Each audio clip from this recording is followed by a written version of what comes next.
बिस्मिल्लाहिर्रहमानिर्रहीम। इय्याका नअबुदु व इय्याका नस्तईन। दोस्तों, आप सब जानते हैं असेंबली इंतखाबात के दूसरे मरहले की शुरुआत 25 तारीख की सुबह 7 बजे से हो जाएगी और आज शाम ये प्रचार थम जाएगा, इंतखाबी तशहीर थम जाएगी। लेकिन उससे पहले हम खूब सियासी गहमा गहमी देख रहे हैं, एक दूसरे पर सबकत हासिल करने की कोशिश, एक दूसरे का माजी याद दिलाने की कोशिश और मौजूदा सूरत हाल उसको एक तरह से बेस बनाकर, बुनियाद बनाकर एक दूसरे को हदफ तनकीद बनाया जा रहा है।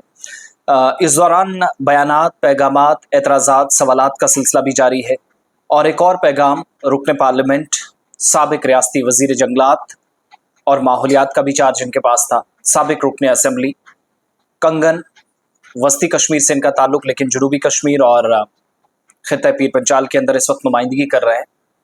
नाम इनका मियाँ अल्ताफ़ लारवी साहब, जिनका एक पैगाम, एक वीडियो पैगाम आया 27-28 सेकंड का, और कल भी मैंने आपको बताया था कि कुछ कंट्रोवर्सी बनाने की कोशिश थी, कंट्रोवर्शियल बनाने की कुछ चीज़ों को कोशिश थी, तो वो उसमें उन्होंने एक चीज़, एक तरह से वो उन खदशात को दूर कर दिया।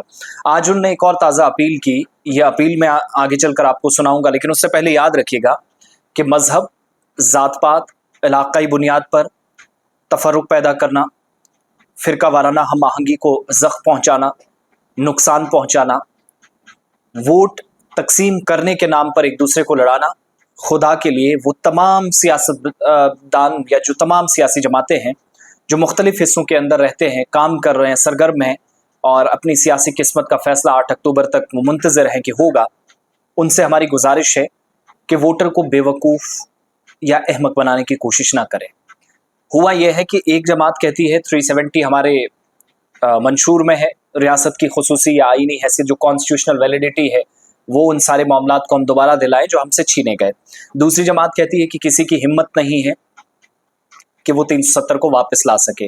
तीसरी जमात वो है जो कहती है कि गुज्जर और पहाड़ी को तकसीम किया गया। चौथा वो है जो कोली और पडारीज को तकसीम करने की बात कर रहा है। इन सारे बयानात के बीच बिजली, पानी, सड़क, सेहत, जो खुद की सलामती का मामला है, तालीम है, इन मामलात को नज़रअंदाज किया जा रहा है। जब भी आपके इलाके के अंदर लोग जाते हैं, एक तो पॉलिटिकल बैकग्राउंड अपने इलाके के लोगों का देखिएगा।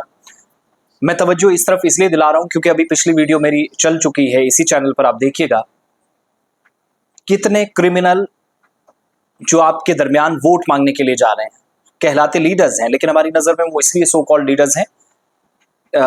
इंडियन कॉन्स्टिट्यूशन के मुताबिक एक दायरे में रहकर भारत सरकार ने, इंडियन कॉन्स्टिट्यूशन ने, भारत के आईन ने, इलेक्शन कमीशन ऑफ इंडिया ने उनको इजाज़त दी चुनाव लड़ने की, लेकिन एक बार उनका रिकॉर्ड देखिएगा। मैंने ऐसे लोगों का बाज़ाब्ता तौर पर, कौन किस पार्टी से कितने लोग हैं, 49 लोग और 21% ये टोटल 238 उम्मीदवारों में से बनते हैं जिनका क्रिमिनल बैकग्राउंड है। लेकिन यहाँ में असल जो पैगाम है वो मैं ये देना चाह रहा हूँ, जो आज मियां अल्ताफ साहब भी कह रहे हैं कि फ़िरका परस्त ताकतों को खुद से दूर रखना है और इसके लिए पहली कोशिश होनी चाहिए कि जिस नुमाइंदे को आप चुन रहे हैं वो आपके मामलात को, ना कि वो दिल्ली की बात करे, इंग्लैंड और लंदन की बात करे, ना वो उमर अब्दुल्ला के खिलाफ बोले, ना कि वो जाकर बीजेपी के खिलाफ बोले या कांग्रेस के खिलाफ बोले, महबूबा मुफ्ती का दौर हमें याद दिलाए। हमने सबके अदवार देखे हैं।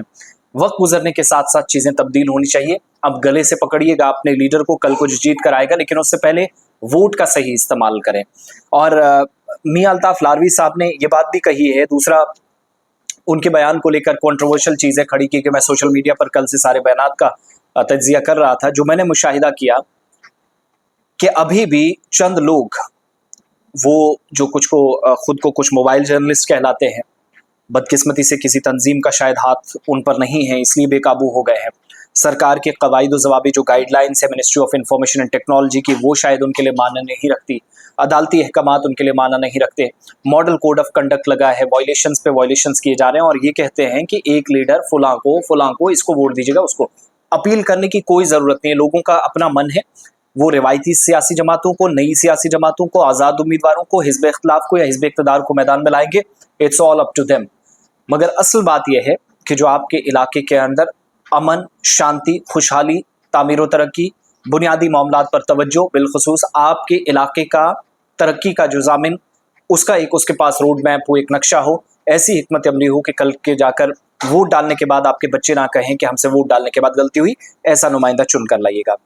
तो मियां अल्ताफ लारवी साहब ने वो मैसेज दोबारा दिया, मैं वो सुनाऊंगा। और दूसरी बात उन्होंने क्लियर की कि क्योंकि मेरी ज़ाती भी उनसे गुफ्तगू शनीद हुई है, टेलीफोनिक रब्ता हुआ, जिसमें उन्होंने कहा कि मैं राजौरी पुंछ के अंदर कैंपेन कुछ एक जगहों पर बन सका, कुछ के लिए नहीं जा सका। उसके लिए मैं दोबारा आऊँगा राजौरी पुंछ इज़हार तशक्कुर करने के लिए, क्योंकि वो पुरुम्मीद है जो लोकसभा के रिजल्ट्स आएँ अवाम इस रिजल्ट को रिपीट करेगी।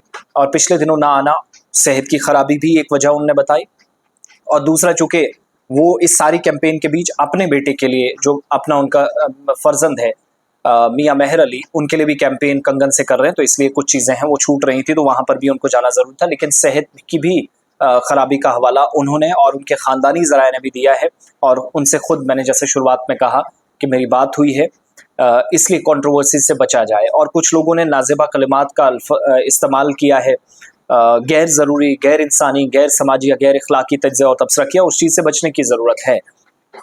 दूसरा, खबर को वेरीफाई करें, दोनों तरफ से देखें।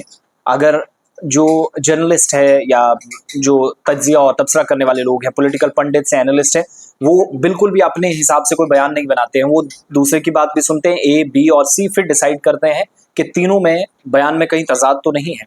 तो बातें दोनों तरफ से कही गई, एक ने भी एक तरह की बात कही, बाद में कंफर्म किया। वो जो उमर साहब रैली में कह रहे थे जिसको कंट्रोवर्सी बनाने की कोशिश की गई, वो कंफर्म उन्होंने खुद किया, ये हमसे भी बात हुई।